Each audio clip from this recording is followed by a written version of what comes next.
School और college ने आपको जॉब के लिए ट्रेन किया, पर पैसा बनता कैसे है या उसको बनाया कैसे जाता है ये आपको किसी ने नहीं सिखाया। रिच डैड पुअर डैड में रॉबर्ट कियोसाकी बात करते हैं अपने दो फादर्स की। इनमें एक गरीब था, एक अमीर था। जो गरीब था वो बहुत ही हाईली एजुकेटेड था और एक जॉब बिलीवर था, और जो अमीर था वो रिस्क टेकर था और एसेट बिल्डर था। स्मार्ट दोनों थे, और जो थिंकिंग पैटर्न है वो दोनों का कंप्लीटली ऑपोजिट था। इस बुक का एक कोर कॉन्सेप्ट है, वो है एसेट वर्सेस लायबिलिटीज। जो पुअर डैड है वो बोलता है अपने बेटे को सेफ रहो, घर लो, कार लो, पर जो अमीर बाप है वो ये बोलता है कि आप एसेट बिल्ड करो जो आपकी जेब में पैसे लेके आए, ना कि आपकी जेब से पैसे निकाले। प्रॉब्लम क्या है, हम बहुत लोग लायबिलिटीज को एसेट समझ के खरीद लेते हैं। इस बुक का सेकंड कॉन्सेप्ट है, वो है work for learning not just salary. जो अमीर बाप है वो ये बोलते हैं कि पैसा ऐसा कमाओ कि पैसा आपके लिए काम करे, ना कि आप पैसों के लिए। और जो एक पुअर डैड है वो ये बोलता है कि एक डिसेंट सैलरी घर पे आ जाए और उससे गुजारा होता रहे। पर जो एक लॉन्ग टर्म वेल्थ है या जो एक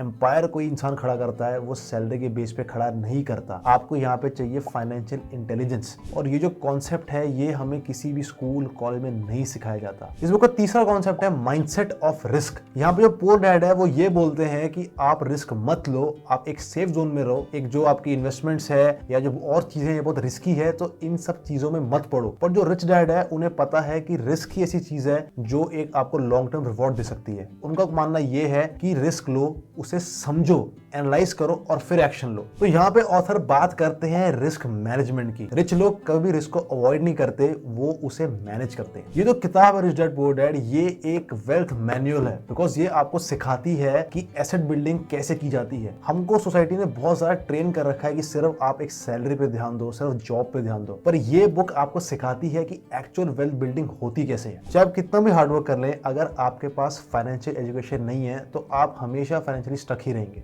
और ये बुक जो है वो आपको एक क्लैरिटी देती है। इस बुक को मैं नीचे टैग कर दूंगा, आप जाके देख सकते हैं।